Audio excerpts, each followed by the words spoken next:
and then I'll share screen.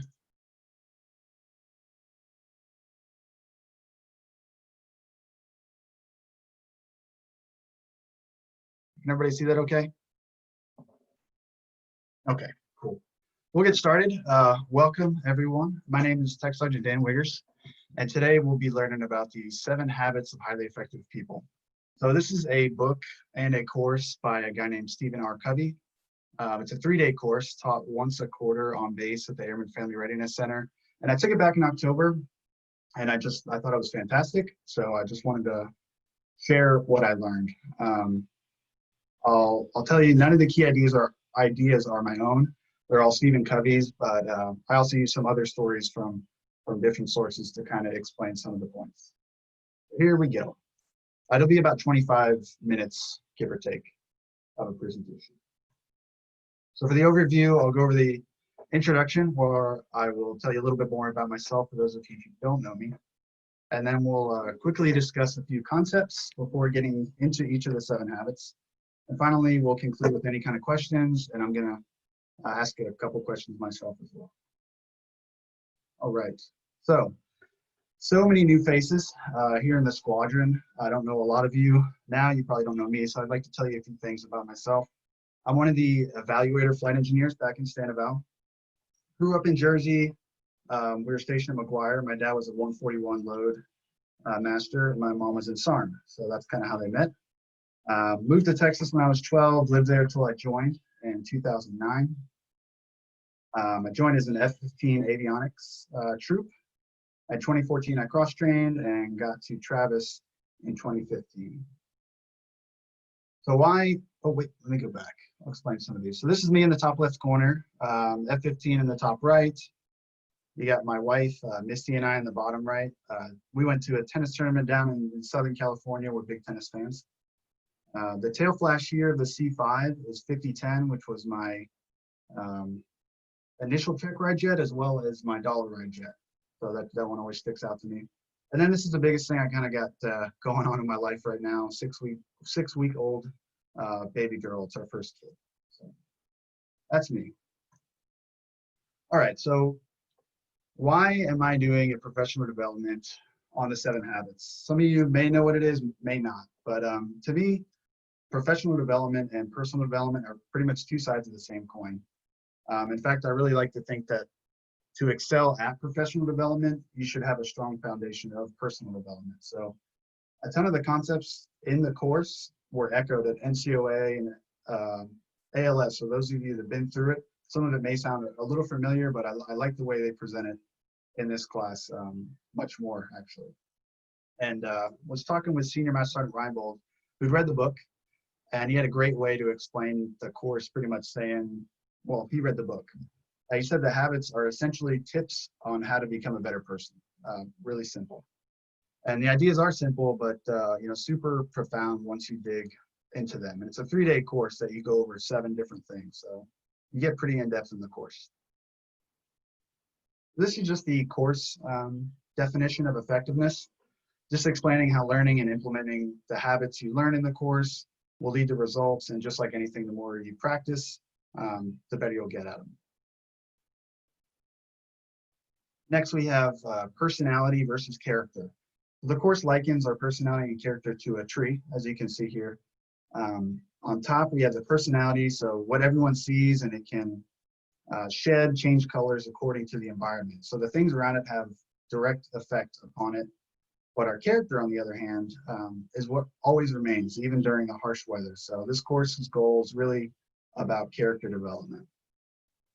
And lastly, you're going to hear this word a lot. Actually, one more thing after this, but paradigms. So simply put, we all see the world in our own way, our upbringing, everything that's going on in our lives. We see it from a certain perspective. So you can kind of say our paradigm is like seeing the world through our own pair of glasses. And then finally, the maturity continuum. I just wanted to let you guys see this because it's going to come up later in the slides. But the bottom half is habit 1, 2, and 3, which is the private victory. So kind of a personal type victories. And then 4, 5, and 6 is the public victory. So starting to work with others. And then habit 7 envelops all of them. So finally, habit one.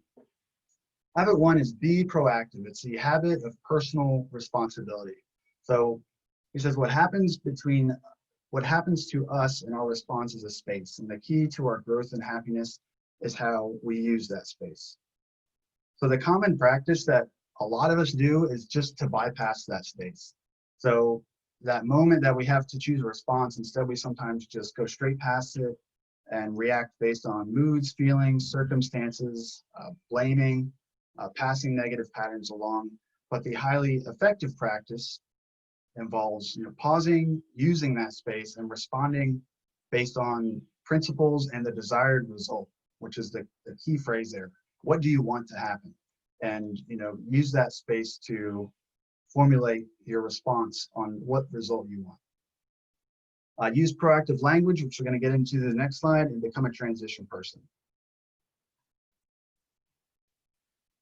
All right, so as you read the reactive language, read the left side, the reactive language, and kind of focus on the fact that they're like powerless and they shift blame. They don't take any accountability, any ownership, whereas the right side is all about taking ownership. So I highlighted the reactive language of I have to versus I choose to.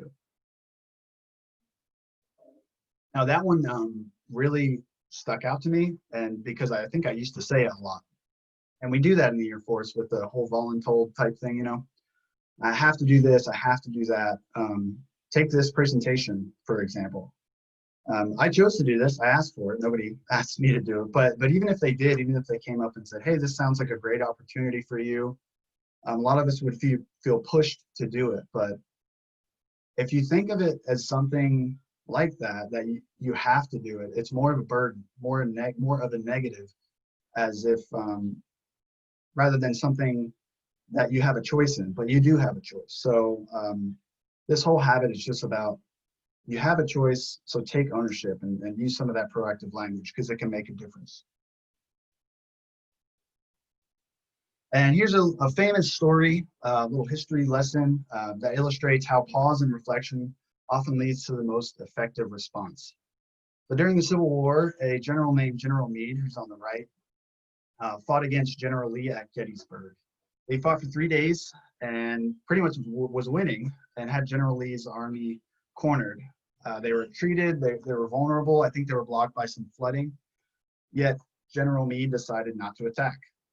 See, he too had suffered losses and his men were weary. He just did not want to pursue it at the time. So after a couple of days, General Lee's army was able to escape, head back down to Georgia, and survive to fight more. Well, Lincoln heard about this like a day and a half later, and he was absolutely furious. He wrote a 4-page letter just detailing how disappointed he was and how the general's decision just made this an indefinite war with countless more lives that are going to be lost. So he could have ended it if he just attacked. And when Lincoln was done writing the letter, he just folded it up, slipped it into an envelope, and he wrote, "To General Meade, never sent or signed." But he never sent the letter, and it was found after his assassination. And historians think that if he had sent the letter, it really could have sent the wrong message and ended up in a different outcome of the war, because the general could have felt unappreciated, quit, because he was already tired and lost so many men. He could have even persuaded other generals and people he knew to quit at a time when good generals were in very short supply. So it's said that this was often a coping mechanism of President Lincoln's, but in this case, doing nothing essentially was the most effective action. Just kind of letting it out and then putting it away. So you get it out, but he didn't want to do anything else with it.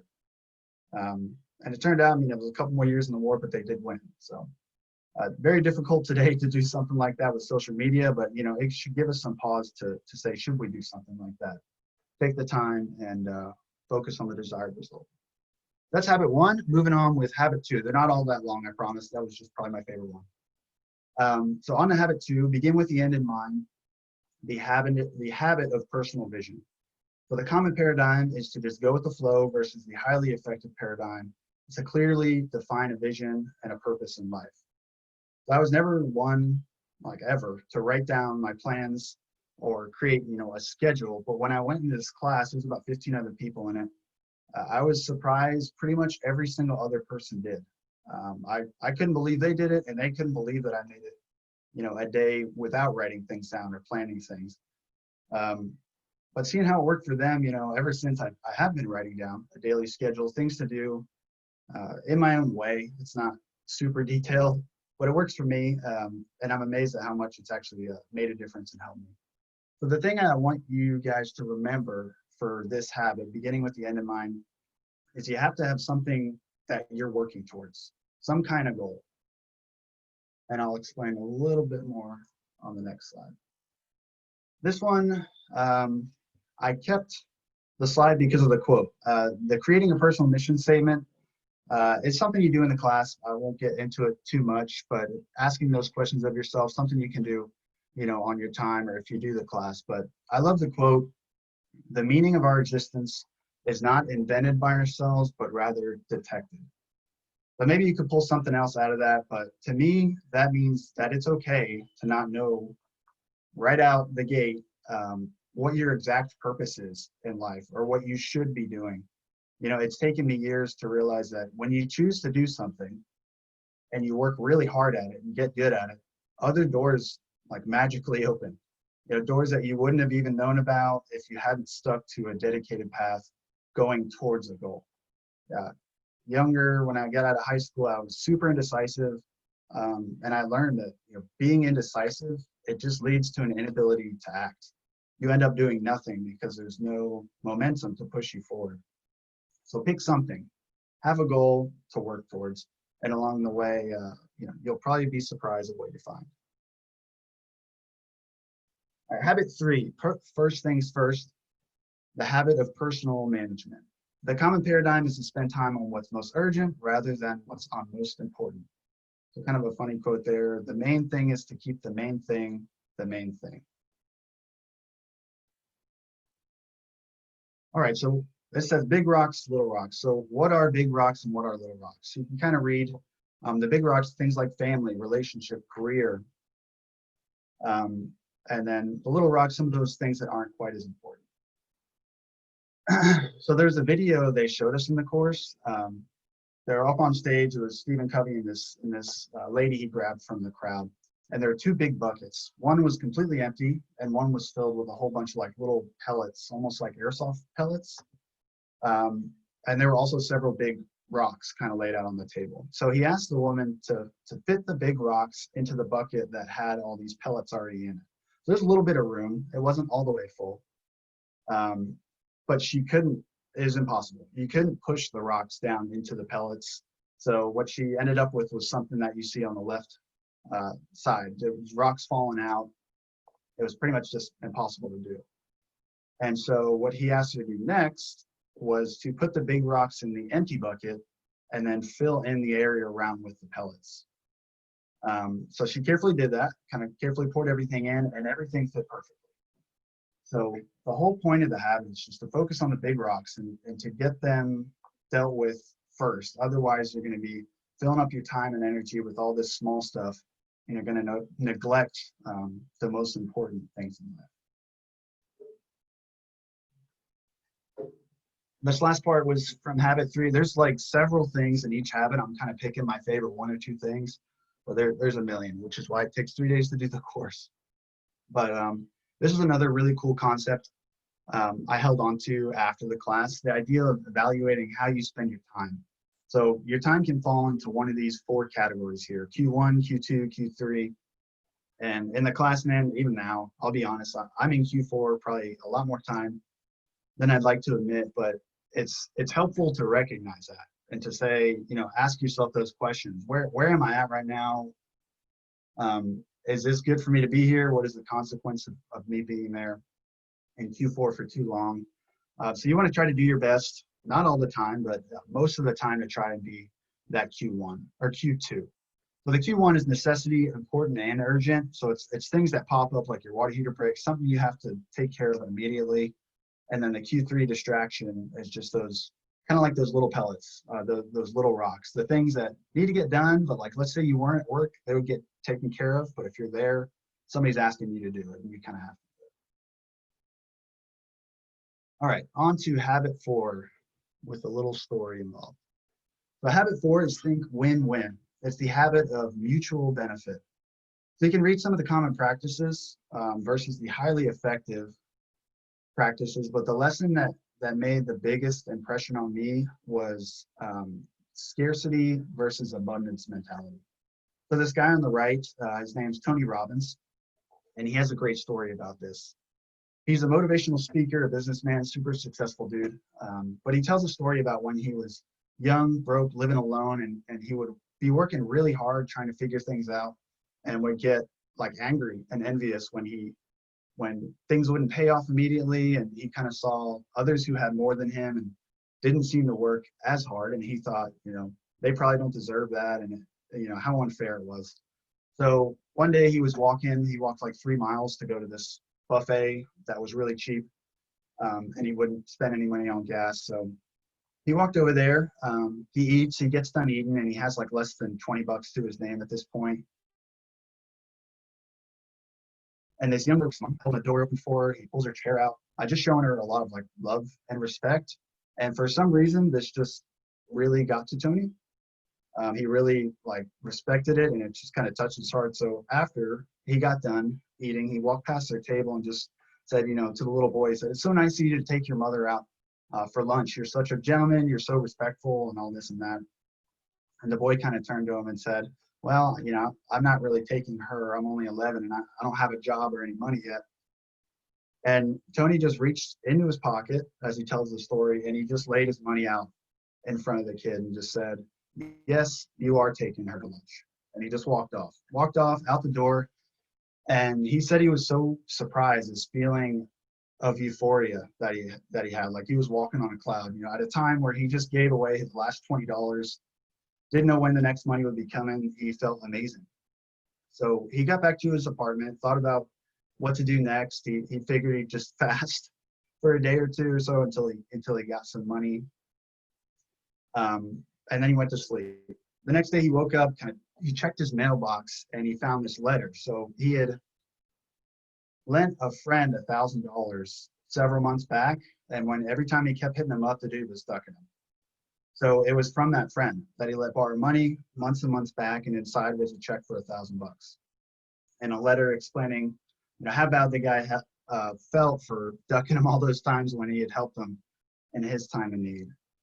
So the moral of the story isn't that if you do something nice, you're always going to get it back, tenfold, hundredfold right at that moment or anything.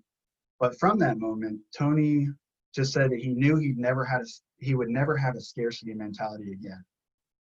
He kind of felt that, that rush of the abundance mentality and the good that it can do, just knowing that you're doing the right thing. He had his ups and downs, lost money, made money since then, but he's never had that envy of other people who have had more. He says that's the day he feels like he became a wealthy man. So just shifting his focus into being a blessing in others' lives and doing things that help others. And when you do that, you're always going to have what you need.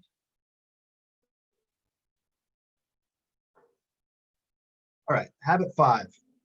Seek first to understand, then to be understood. This is probably my second favorite habit, the habit of empathic communication.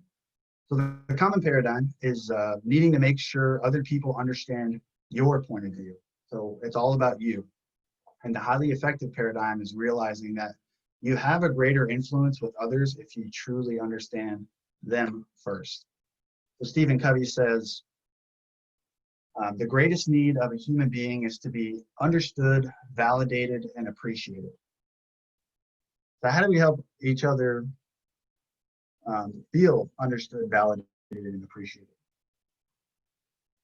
Well, we have to listen empathically.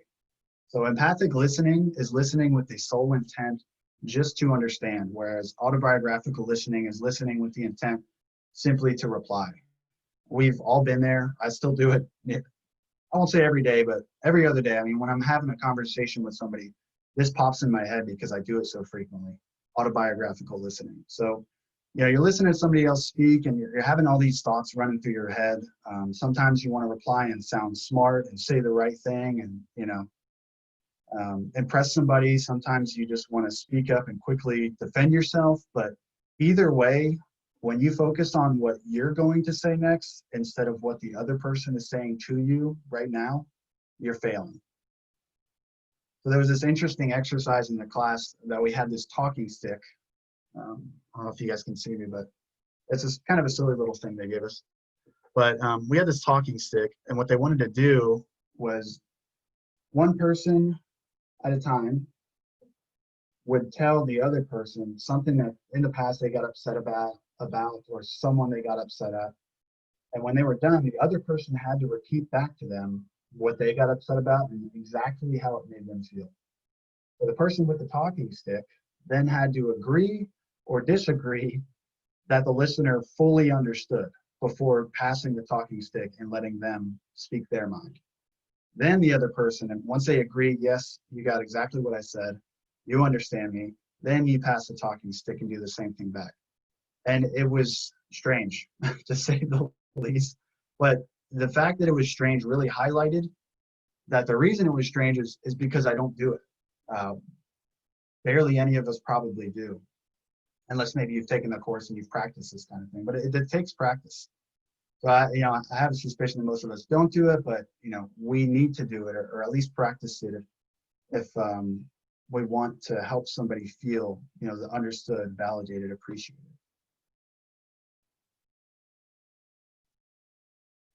All right, and last thing from habit 5, I just really like this quote. You guys can read it silently to yourselves, but it just highlights the fact that when somebody's telling you their problems, somebody's bringing something to you, sometimes all you have to do is listen. So we tend to think that someone comes to us with a problem and wants it to be solved by us. So we try to we do that autobiographical listening and try to start coming up with ideas to help them. But sometimes they do want that, but they'll usually ask for it specifically. That's how you can tell. But often all they really want you to do is to listen and to understand how they feel. All right, habit 6, synergize. The habit of creative cooperation. So the common paradigm is let's compromise. And this is a compromise where somebody feels like they lost. A lot of the time compromises seems like a good thing. This is the bad side of compromise. Let's compromise versus let's come up with something that's even better than what either of us has in mind. So the common practices are to reject or just tolerate differences instead of actually valuing those differences. So hopefully the next slide's a little confusing, but I hope I can explain things pretty well. So here we have 2 charts. On the left, we have the path to conflict, and on the right, we have the path to synergy. So focus on the middle triangle. If I can do this real quick. This part. Unwilling versus be willing.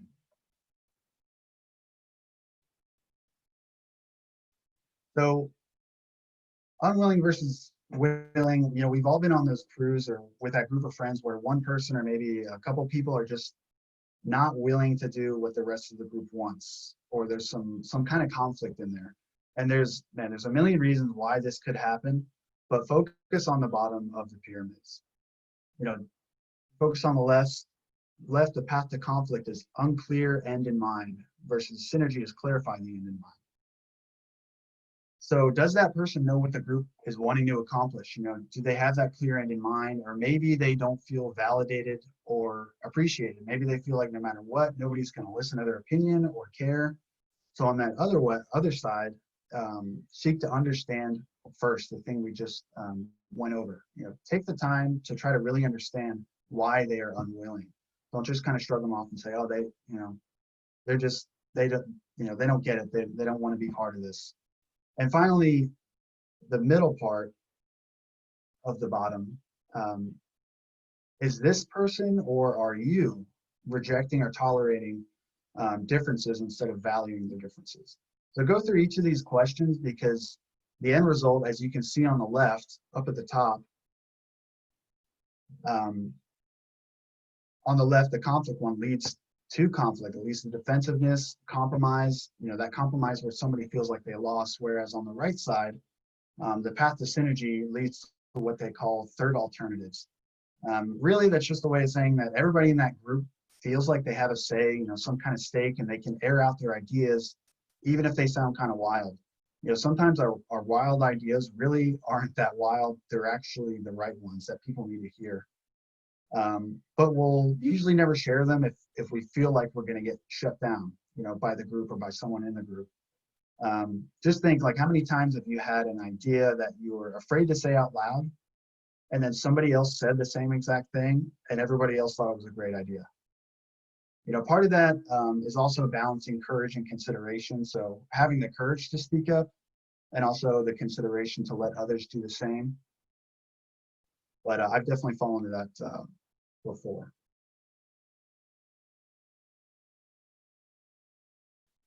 And finally, we have habit 7, sharpen the saw. The habit of daily self-renewal. And Stephen Covey says, habit 7 surrounds the other habits because it's the habit that makes all others possible. So the common paradigm is to say, you're too busy to take time out for yourself, and you rarely invest in yourself as a whole, versus the highly effective paradigm is to take time for yourself every day because it gives you the ability to do everything else. It's about achieving the daily private victory, which we'll kind of explain here pretty soon. The hour you invest in the daily private victory will affect every decision, every relationship, and will greatly improve the quality and effectiveness of every other hour of the day. So what is the daily private victory that he keeps talking about? Well, first we need to understand the 4 dimensions of renewal. These are going to sound familiar. We have body, mind, heart, and spirit. Little blurbs, hopefully your screen's big enough to be able to see them. But each aspect of these 4 dimensions needs to remain in balance. If one's neglected, it's going to pull other ones down, whereas if you nourish all of them, you're going to be in the best possible spot. Here's just some book definitions for each dimension.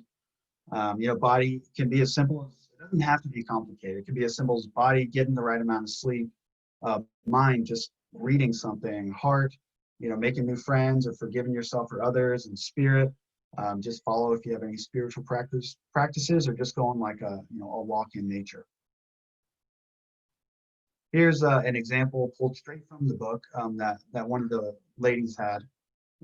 So body, she just stretches every day in the morning, and at nighttime, for heart, she just tries to be present with her family and pay attention to them and care about them.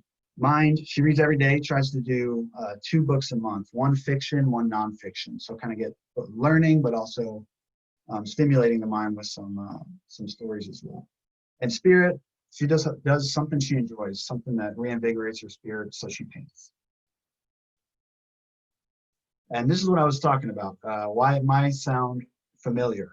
So I said a lot of these things are kind of represented at NCOA. I like the way they do it in this class a little bit more, honestly, but this one is, it's almost verbatim. For the 7 habits mind, you have mental for the airman, their comprehensive airman fitness. Body is physical, heart is social, and spirit is exactly the same, spiritual. I thought that was super interesting. And it shows you the parallels and why this class is important. If they teach this kind of stuff at our PME, get some early access to it, take this course. Okay, so that concludes the 7 habits. I hope everyone learned something, and hopefully intrigued you to maybe get the book. You can just get the book if you want, or into taking the course. And speaking of taking the course, I've been talking with people at the Airman Family Readiness Center. They try to do it once a quarter. They also have a 1-day course. I forget how often they do it, but the 3-day course they try to do once a quarter, but they did not do it in the 2nd quarter. And I think they were iffy on the 3rd quarter because of the COVID stuff and everybody being locked down. So what I would like to do, let me see if I can open the chat.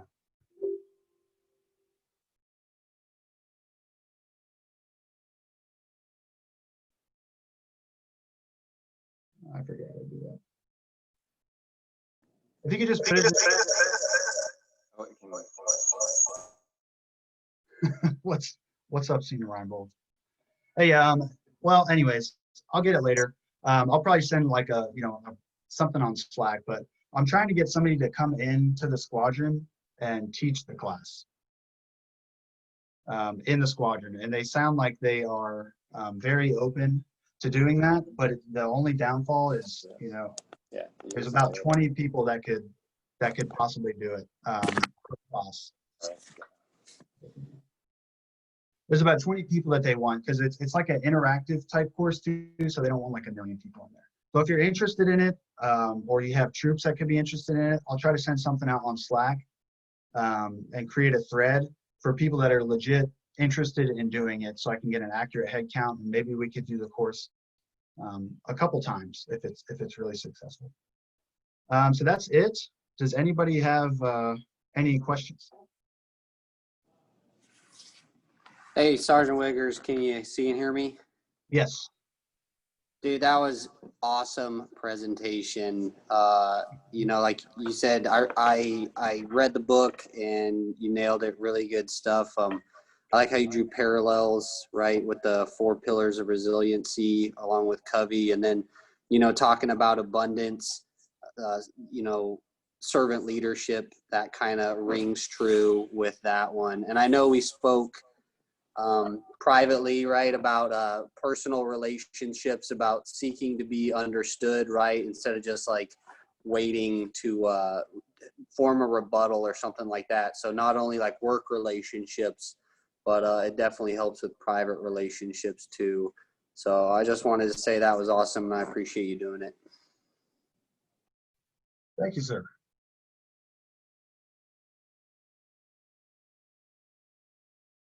All right, so I do have the chat up. So yeah, if somebody wants to just put interested or whatever, so I can get it. I know there's only like 20 people in here right now, but we'll send something out on Slack as well. The 3-day course involves some money. There's a 1-day course that they can do for free, and maybe we'll do that. And if it's a success, we can try to step forward to the 3-day course. But yeah, only if there's enough interest, which I think there will be.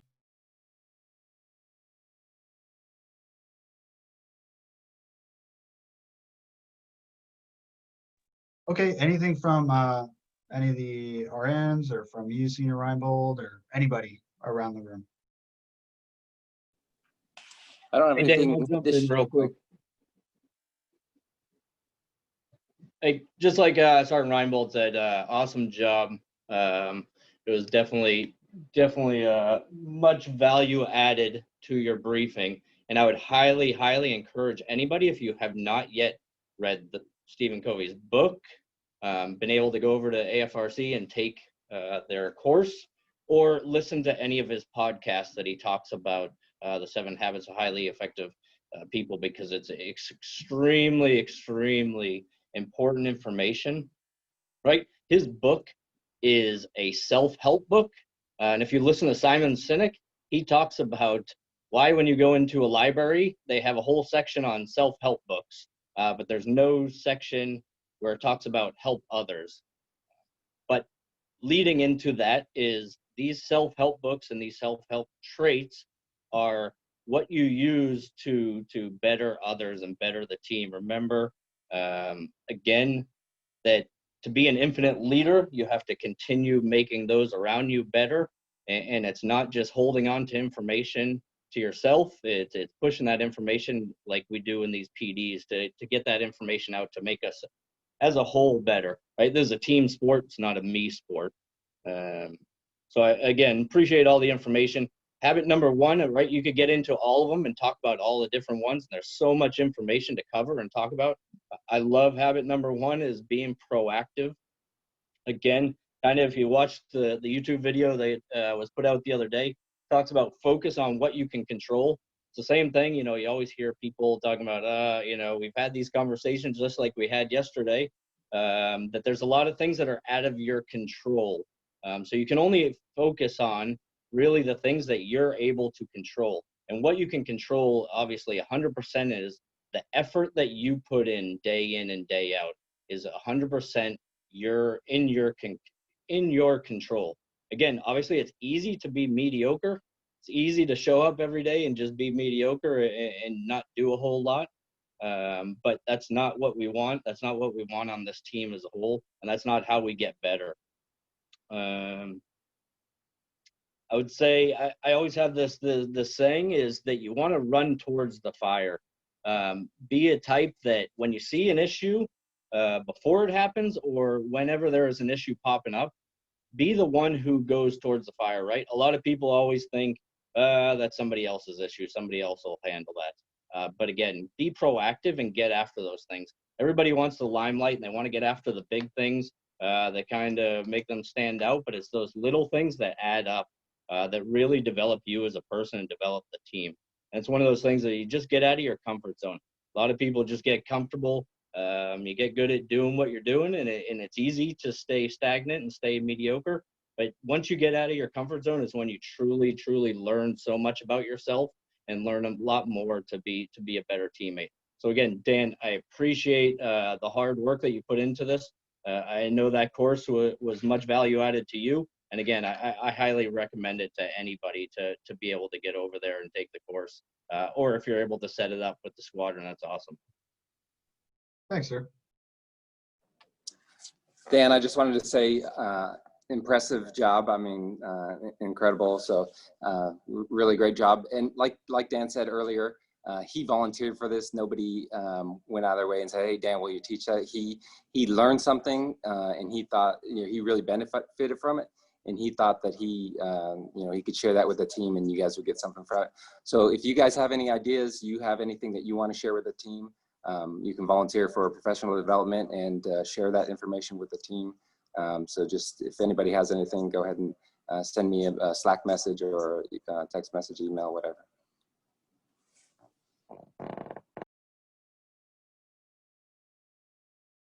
All right. Well, thanks everybody for coming. I think that's it. Unless anybody has anything else, we'll see you next time.